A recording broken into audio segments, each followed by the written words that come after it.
filha teria a propriedade plena. E se a filha falecesse primeiro, a nua propriedade iria para os herdeiros dela, mas teriam que respeitar o direito de usufruto da mãe. Então isso aqui, usufruto e nua propriedade, ele é bem interessante, né? Você beneficia, de certa forma, duas pessoas, economiza um segundo inventário, né? Transfere para dois, tá? Deixa eu passar. Esse aqui também eu coloquei porque, pela lei, os pais têm direito de usufruto dos filhos menores.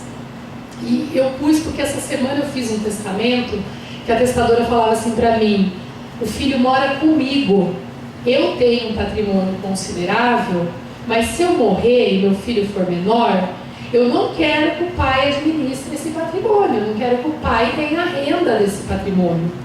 Então o que nós fizemos no testamento?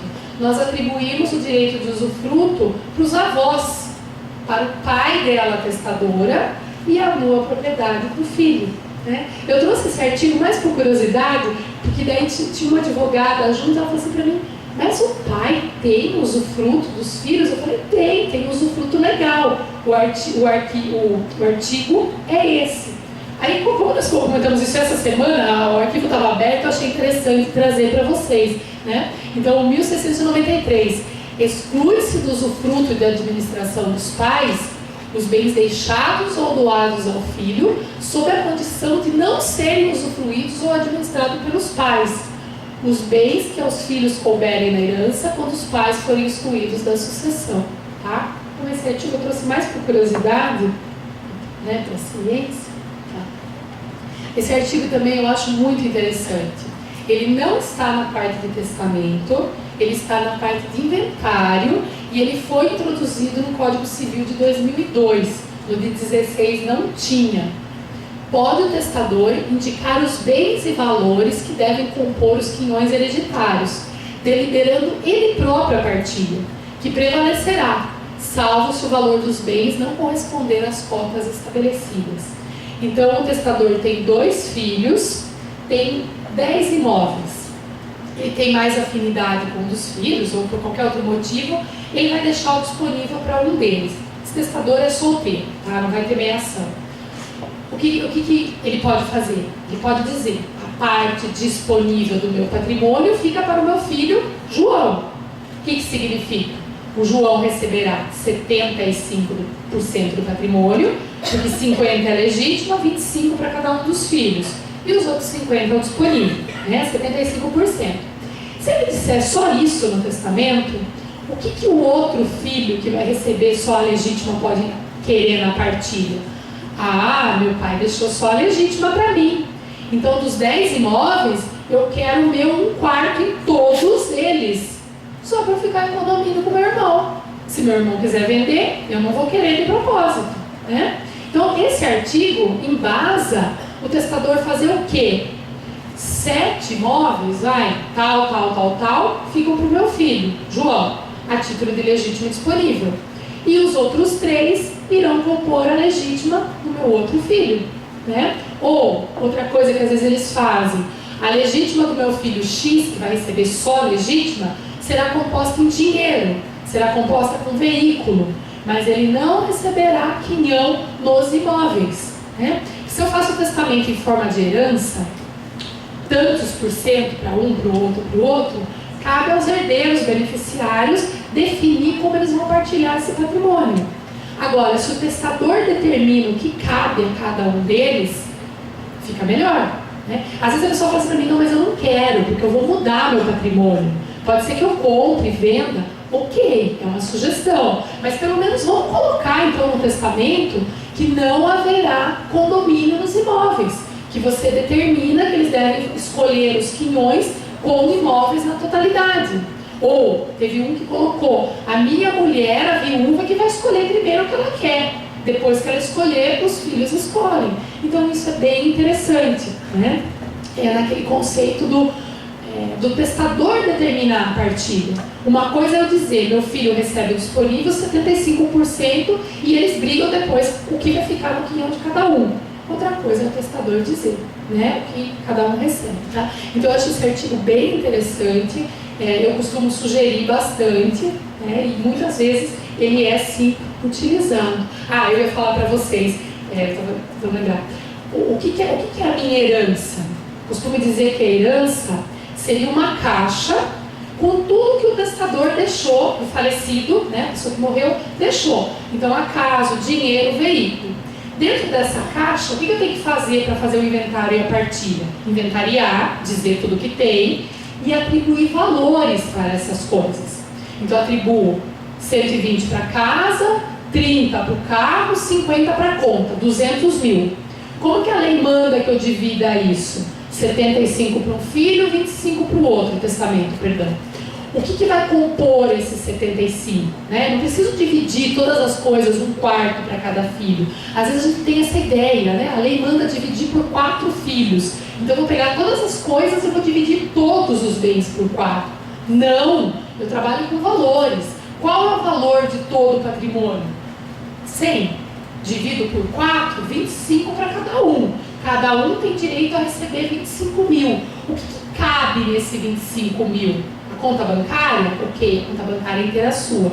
Tá bom, 2 filhos recebem. Vamos supor que ele tenha só dinheiro. Ficou fácil. Não, tem dinheiro e tem um veículo. Mas 2 filhos recebem 25, um filho recebe 20 e outro filho recebe 30. Como que eu acerto isso, se a lei mandou que cada filho recebesse 25? Cessão de parte dos direitos hereditários. Então, se eu recebo 5 a menos e meu irmão recebe 5 a mais, é porque eu cedi 5 mil dos meus direitos hereditários para ele. Nós costumamos fazer isso muito em escritura de inventário. Você fala do patrimônio, fala quanto é o total, faz a cessão e depois faz a partilha, no qual o herdeiro recebe os 25 que a lei manda que ele receba, mais os 5 que ele recebeu de cessão. E como que eu tributo essa cessão? Se onerosa, sobre bens imóveis, eu pago o ITBI proporcional. E se gratuita, eu verifico o TCMD doação. Né? Então isso eu faço no inventário e na partilha da lei. No testamento, se o testador já disse 75 para um filho e 25 para o outro, eu não tenho que fazer cessão, eu não tenho que pagar imposto. Esses dias eu comentava com meu irmão, falei, nossa, isso é muito interessante, porque se o pai quer deixar o imóvel de 300 mil para um filho e 200 para o outro, no testamento eu já pago o ITCMD de 300 mil para um e 200 para o outro. Se fosse na sucessão da lei, eu teria que recolher 250 o ITCMD, né, a base de cálculo, para cada um deles. E depois eu ainda teria uma cessão de 50 mil. Então, já o testador determinando o que é para cada um, eu economizo até uma cessão, eu economizo briga, economizo cessão. Né? Eu falo assim que eu adoro o inventário, porque eu acho que dá para fazer tanta coisa. E principalmente essa parte de você economizar imposto. O usufruto também é uma forma muito bacana de se economizar imposto. Né? Bom, meu tempo está passando, ela está aqui só fazendo sinal para mim de quanto tempo eu ainda posso falar. Até acho que 1h da manhã tá bom, né? Bom, aqui é a disposição que eu poderia nomear 2 ou mais herdeiros. Então, se eu deixo para o João, Pedro e Maria, eu divido tudo em 3. Ou eu posso dizer 20 para um, 20 para o outro. Tá, isso aqui depois é 1900. Mas eles têm depois, né? Tá bom. Isso aqui é interessante, o legado. Eu falei para vocês, eu deixo a casa para o João, o carro para a Maria, o dinheiro para o Pedro. Ok. E se o testador vende a casa 1 mês antes de morrer? O que vai acontecer? Caduca o legado por perda do objeto. Então a Maria, que ia receber a casa, não está mais no patrimônio do testador. Ela não recebe. Azar, né? Eu tenho a expectativa de ser beneficiário. Não recebe. Então eu posso ter caducidade por perda do objeto e eu posso ter caducidade por não ter a pessoa. A Maria morre 15 minutos antes do testador. Né? Acontece um acidente, ela morre e morre na sequência. O que vai acontecer? Caducou o legado porque eu não tenho a beneficiária. A Maria poderia também renunciar à herança. Falar, não, eu não quero esse legado do testamento. Também consideraria caduco. Então aqui ele fala, caduco o legado. se depois do testamento o testador modificar a coisa, se o testador, por qualquer título, alienar em todo ou em parte a coisa legado, se perecer ou for evicta, se o legatário for excluído da sucessão, se o legatário falecer antes do testador. Então eu tenho o caso de caducidade. O que acontece em relação ao bem? Não vai ter mais no patrimônio, não temos problema. Mas a casa que a Maria ia receber e morreu 15 minutos antes, o que vai acontecer com essa casa? É como se ela não tivesse prevista, ela volta para a sucessão da lei. Tá? Mas eu ainda tenho uma saída, tem um slide na frente, eu já chego. Eu posso fazer uma substituição. Na sucessão da lei, se os filhos morrem, os netos recebem por representação, né? 3 filhos, faleceu um, deixou 2 netos, 1/3 que seria dele, 1/6 para cada um. Eu tenho representação também entre filhos de irmãos. Então, 4 irmãos, um pré-falecido, o quinhão que seria dele vai para os sobrinhos. Não para os filhos dos sobrinhos, mas para os sobrinhos, tá? No testamento também posso fazer isso. Então eu posso colocar uma disposição. Na falta da Maria, por pré-falecimento, premoriência, comoriência, se eles falecerem juntos, renúncia e exclusão, a casa que seria dela deverá ser atribuída para os filhos dela, Maria.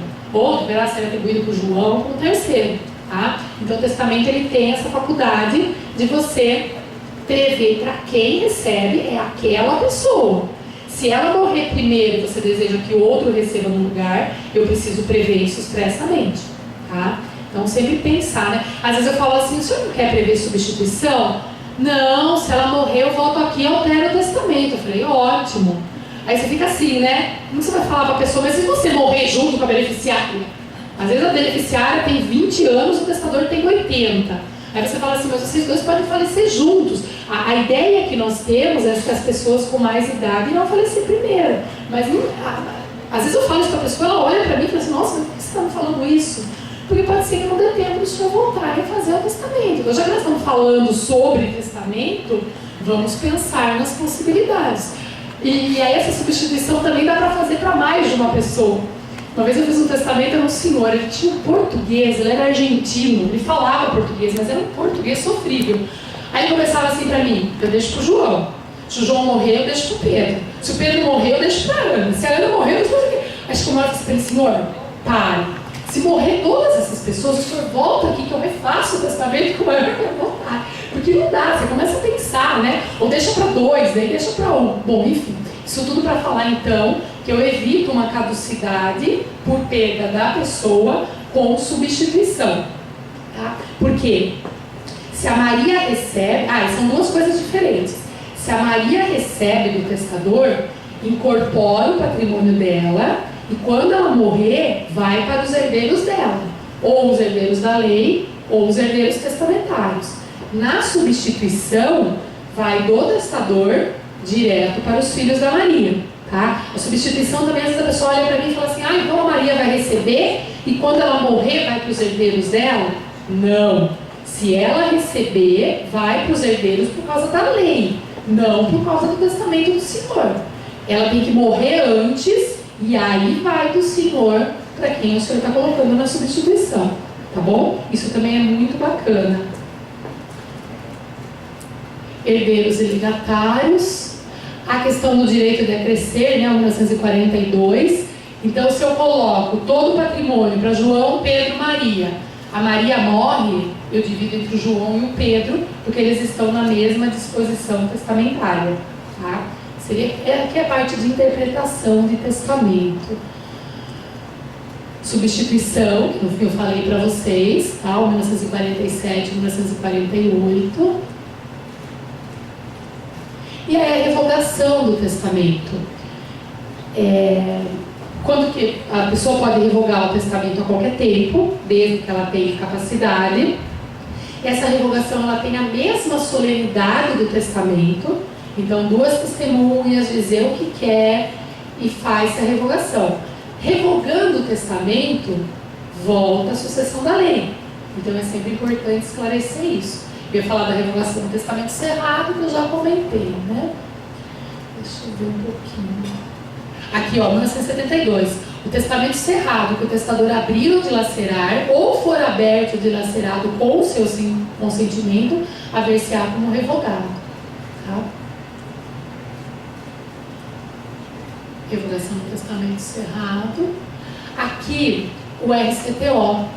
Então, todos os testamentos que nós, tabeliães, lavramos, as revogações, os testamentos cerrados, elas são informadas nessa central. Essa central, ela existe aqui no estado de São Paulo desde 1973.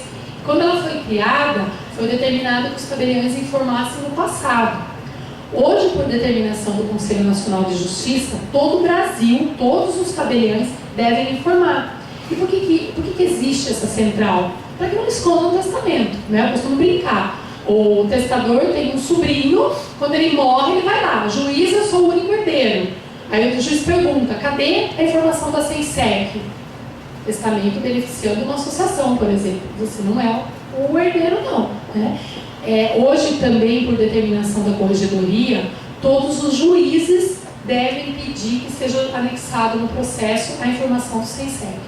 Cartório de notas, desde 2007, quando começou a fazer inventário extrajudicial, já tinha que pedir essa informação, né? E agora os juízes também.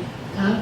Isso aqui é um provimento da corregedoria, esse é o do CNJ, mas nós temos nas nossas normas de serviço também essa atribuição. Essa é a carinha do SENSEC, né? Então aqui, ó, busca de testamento, eu tenho que mandar para eles a certidão de óbito. A SENSEC também só informa depois do falecimento. Enquanto a pessoa está viva, você não consegue fazer busca. Tá? Eu tenho a consulta da SESD, que são as escrituras de divórcio, inventário. Essa busca é livre. É só clicar aí com o CPF, com o nome, vai aparecer livro, folha e cartório onde o inventário foi lavrado. A SESD foi criada porque quando a lei de inventário saiu, que não existe a regra do CPC, que você faz o inventário onde a pessoa morreu, para que facilitasse buscas de inventário. Tá? E o DAV, que são os testamentos vitais, aquela declaração de tratamento médico, do que a pessoa quer, o que a pessoa não quer, também essa busca é aberta, tá? Então essa é SENSEC. Aí o procedimento, testador e duas testemunhas, eu preciso do documento de identidade original, com foto recente, em bom estado, para ter certeza que o João é o João. Geralmente nós pedimos cópia dos documentos do beneficiário para determinar quem são as pessoas e não ter dúvida no futuro. Se menciona imóvel também, precisa ser matrícula atualizada, mas só para dizer o imóvel da matrícula tal, para tal pessoa. Elabora a minuta, agenda um horário para assinatura, testador e testemunhas presentes ao ato, encerramento do ato e entrega do traslado. Tá? Então, né, assim, resumidamente, o procedimento que nós adotamos. Aqui no estado de São Paulo também o inventário extrajudicial. Hoje nós podemos fazer mesmo com testamento. Foi uma alteração do provimento das nossas normas de serviço em junho do ano passado. Então, se eu tenho os herdeiros maiores e capazes e o falecido deixou o testamento, até junho de 2016 só no fórum. Agora pode sim fazer no tabelião. O que eu preciso? Ir na vara de família e sucessão, pedir o registro e abertura do testamento e pedir que o juiz autorize expressamente que o inventário seja feito extrajudicialmente. Com essa autorização do juiz, nós lavramos o inventário. Aí eu lavro o inventário cumprindo o testamento, né? Óbvio.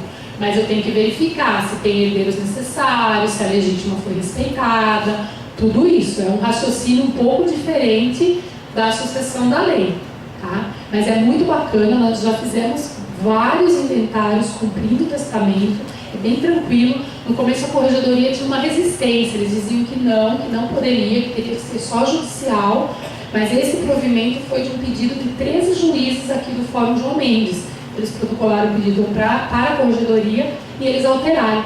Esse parecer, tem aqui, ó, eu coloquei o site onde vocês localizam esse parecer, é bem interessante, vale a pena dar uma lida na fundamentação, né, do porquê que foi autorizado.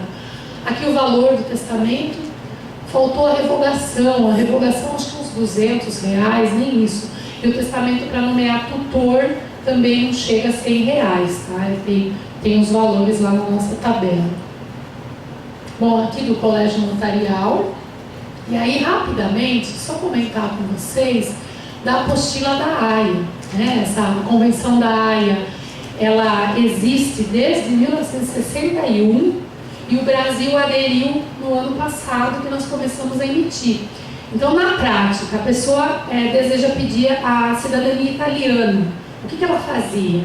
Ela pedia certidões de nascimento, comprovava, né, a descendência italiana.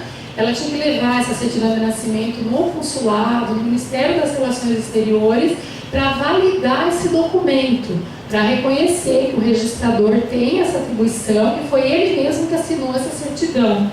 O que foi autorizado pelo CNJ no ano passado? Que esse procedimento fosse feito em cartório. Então, as autoridades apostilantes agora são os cartórios. As pessoas trazem o documento, trazem a certidão de nascimento, eu confirmo essa assinatura do registrador e emito a apostila. A apostila é um documento que eu colo na certidão e lá no exterior eles têm certeza que esse documento é autêntico, tá? Então é feito um procedimento no site do CNJ, chama SEI, é um sistema específico para isso. O meu certificado digital, eu digitalizo o documento, vinculo no SEI, preencho os dados da apostila, imprimo no papel de segurança que é fornecido pela Casa da Moeda e entrego para a parte, tá? Aqui ele tem os conceitos, né? A legislação, os provimentos. Aqui, ó, esse é o modelo. Então, essa é a apostila, tá? Nós preenchemos lá em cima. Por exemplo, essa aqui seria uma procuração. Quem assinou a certidão, o traslado da procuração? O nome do tabelião, do escrevente, o cargo dele e qual cartório. O tipo do documento, procuração pública e quem é o titular. Então, esse documento é colado no original e apresentado no exterior. Como que eu confirmo uma apostila? A emissão a partir do dia 14 de agosto, até 14 de fevereiro aceitava o procedimento anterior pelo consulado, agora não mais. Então aqui eu entro no site do CNJ, entro no ícone Convenção da AIA, nesse ícone aqui no meio, a validação da apostila, eu clico. Com a apostila na mão, esse número que eu tenho aqui, ó, esse código, esses dois códigos, eu reproduzo no site. Nesse campo aqui, ó. Eu pus de novo aí, os dois códigos, né? Eu coloco aqui e ele vai abrir essa tela para mim. Quando eu entro nessa tela, aqui em azul, número 13, 800 alguma coisa, se eu clicar em cima dele, ele abre o documento do tabelião que o registrador digitalizou quando fez o procedimento da apostila. E quando eu clico no de baixo, ele abre o texto que foi impresso no papel de segurança. Ele me mostra esse arquivo aqui. Então, quem recebe o documento lá fora, tem certeza que foi feito por um tabelião, por um registrador, porque nós temos que entrar no site com o certificado digital. Esse papel de segurança que nós usamos para imprimir, ele é adquirido da Casa da Moeda também, é um papel controlado para cada cartório, né? Então, a pessoa tem um procedimento bem mais simples, mais rápido do que era antes. E aqui, claro, né, momento propaganda, o 17º fez a primeira apostila. O ministro foi ao cartório, no dia que eles liberaram o sistema, a primeira apostila foi dele, e aí nós fizemos, foi muito bacana, né, foi uma honra, e aí eu compartilho com vocês. Eu acho que a minha 1 hora está esgotada. Bom, perguntas? Sim, ok? Não? Oi?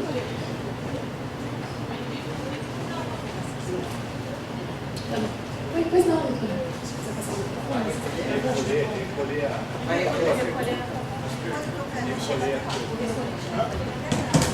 Se o senhor quiser falar, eu repito. Depois de feita a apostila, a autenticação, que se faz a tradução para o idioma do país onde vai ser usado o documento.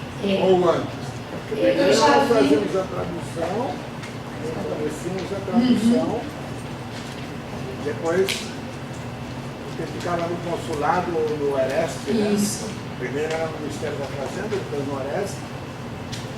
E agora eu acho que primeiro faz essa autenticação, a apostila, né?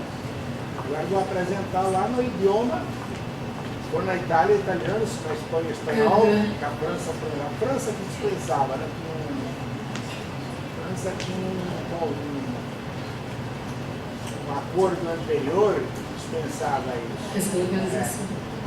Então, assim, na prática, o que eu vejo no cartório, as pessoas trazem a certidão de nascimento e a tradução já feita.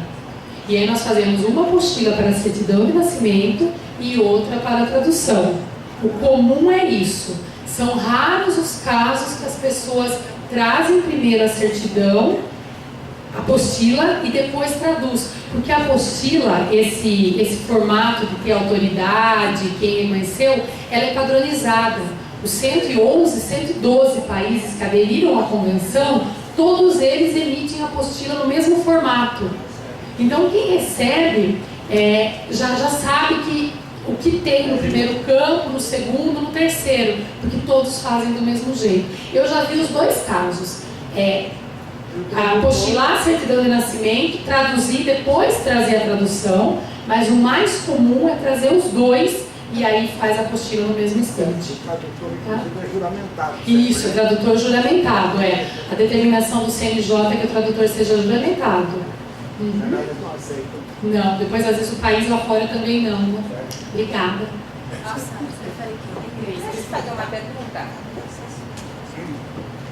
Serve também para diploma universitário? Sim, a apostila ela pode ser aposta em qualquer documento público produzido aqui no Brasil para gerar efeito no exterior. Então, diploma, certidão de conclusão de curso, o histórico que vocês têm na OAB. Eu recebo muito, tem uma certidão dizendo que os documentos que compõem, que provavelmente a pessoa irá exercer lá fora, algum curso que dependa disso.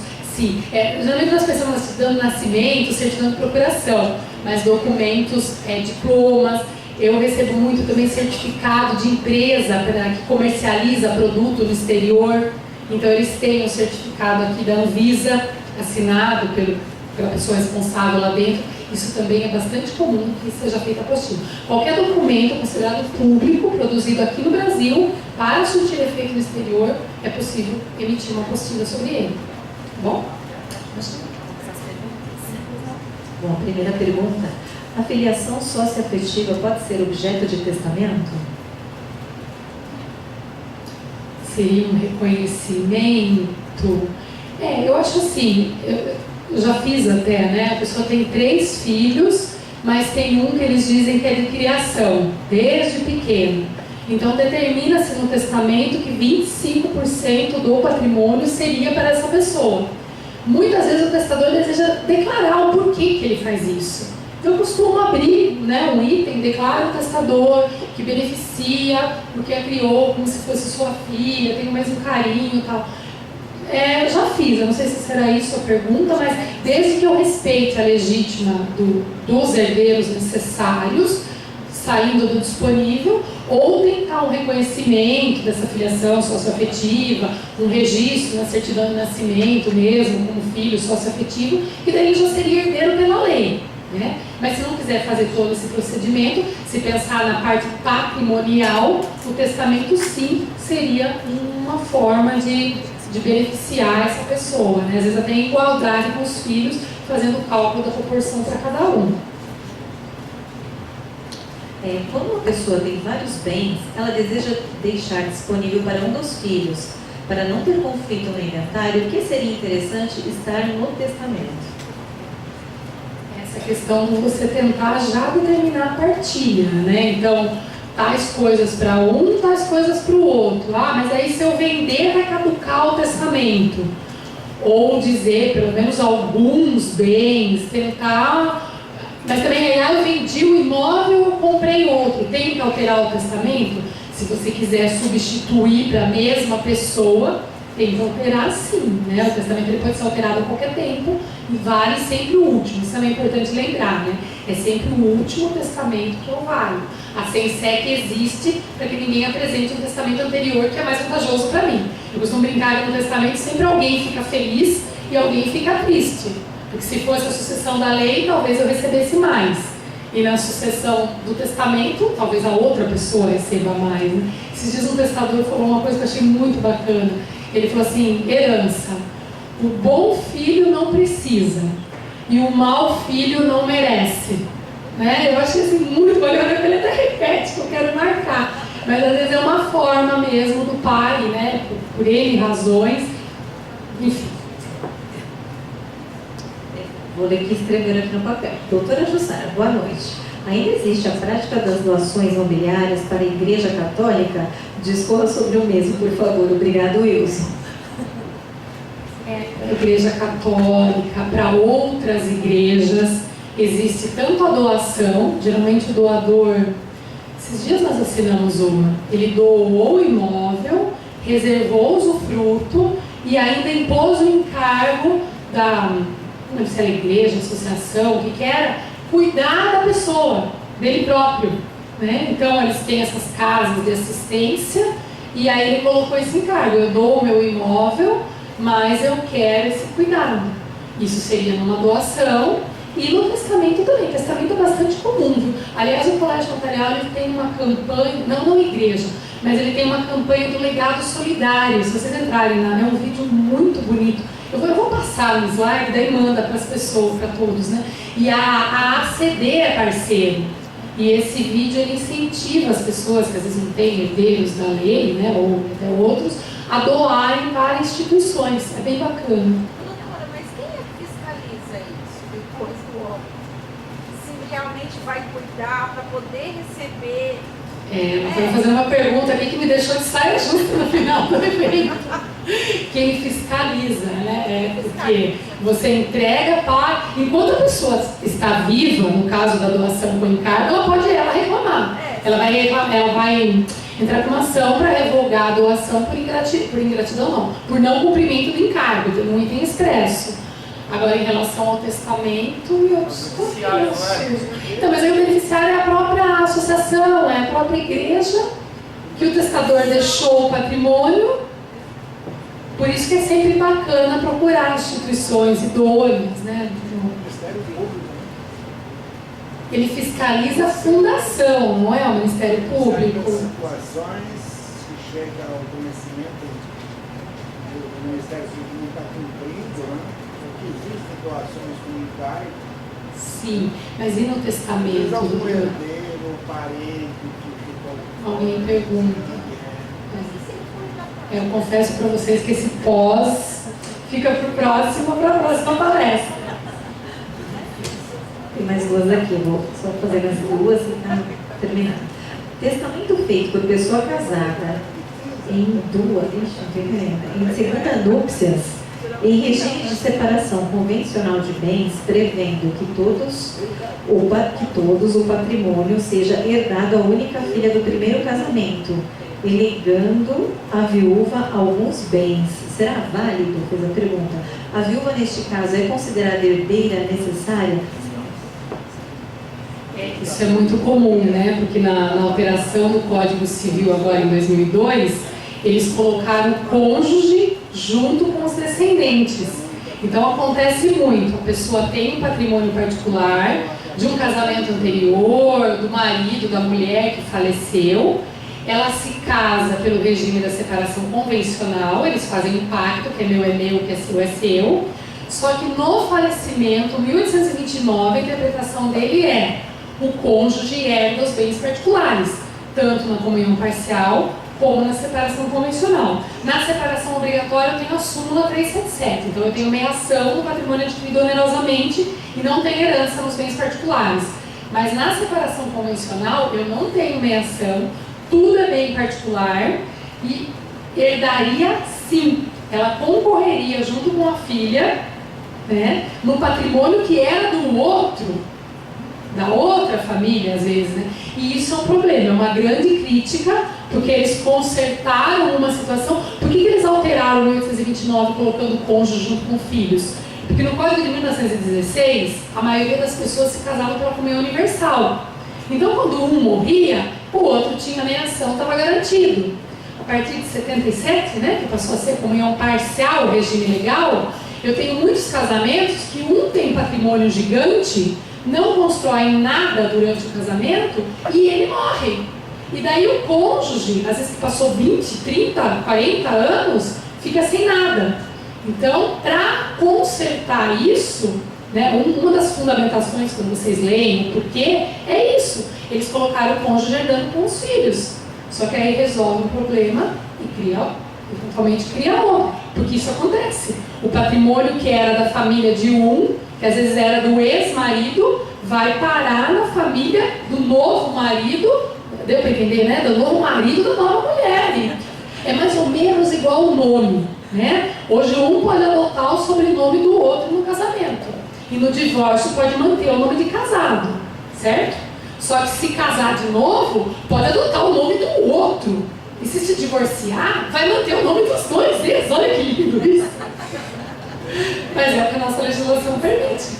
Nada mais justo, já que Nada mais justo, alguém está dizendo aqui. Eu não estou emitindo opinião. Nada mais justo, já que a gente tem que receber as duas sogras, né? Não, deixa eu complementar para quem está ouvindo. Estou dizendo aqui que nada é mais justo, porque vai ter que ter duas sogras. Então é justo manter os dois sobrenomes.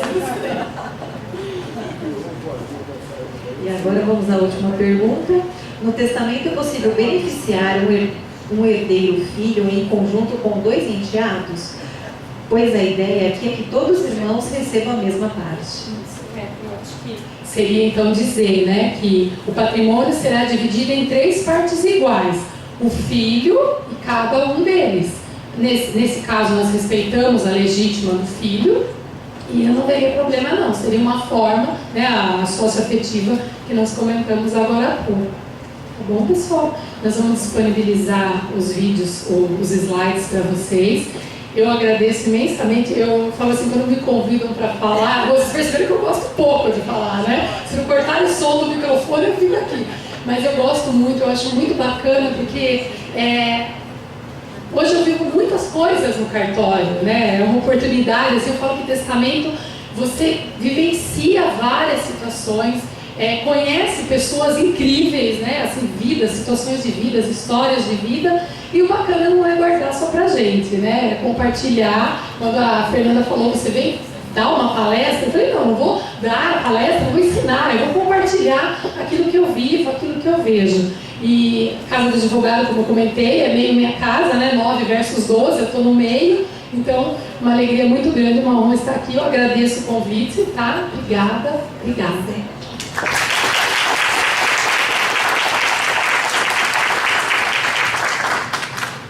Convido o Dr. Douglas Penteado, presidente desta comissão, para retomar a mesa.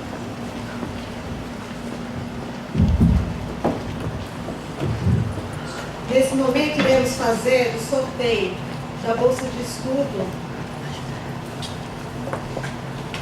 oferecida pelo curso da Damasio de Jesus, Unidade de São Bernardo do Campo. Os ganhadores poderão optar entre um curso de extensão ou uma reta final para o exame da OAB. Pode pegar. Essa parte é bastante interessante, hein? Aí você ajuda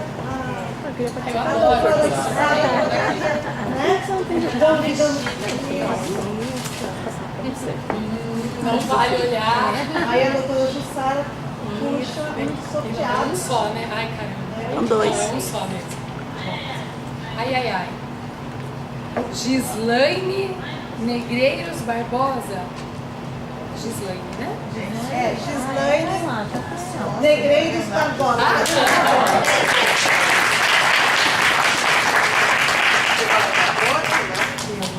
Já pega algum papel? Já pega o valezinho. Queria que está subindo aqui, fazendo um favor. Pois não. Empresa, não perdendo nada. Nossa! Parabéns! Bom curso! Obrigada! Cadê as meninas? Tiro. Peraí, deixa eu ver. Essas mulheres, ó. Isso. Mais uma para garantir. Perfeito. Obrigada. Mais um.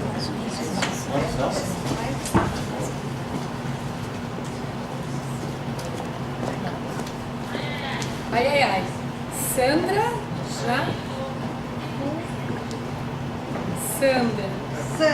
Jacubá. O celular é 5717, o telefone final. Aí é Sandra. É o seu. Sandra. Só 17. Isso. Fugiu, hein? Está? Tá bom. Olha que se demorar muito, a gente vai ter que chamar outra. Né? Depois entrega. Uhum. E aí, Sandra? Ah, bem-vindo. Olha que nós vamos ir sortear outra pessoa. Cadê a salva de palmas? Cadê a salva de palmas? Por favor. Sobe lá, Sandra, pra tirar uma fotinha.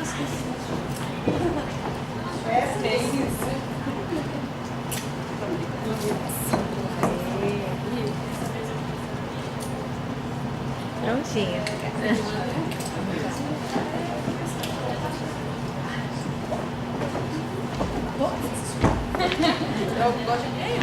É, melhor ainda. Bom, nesse momento, passo a palavra para o Dr. Douglas encerrar a nossa.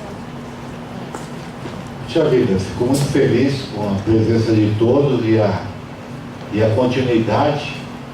E eu vi agora 2 presentes, mas na realidade eu acho que quem ganhou o presente fomos todos nós com a exposição, brilhante exposição da doutora Jussara, que muito nos trouxe de uma forma bastante gostosa esse assunto do testamento.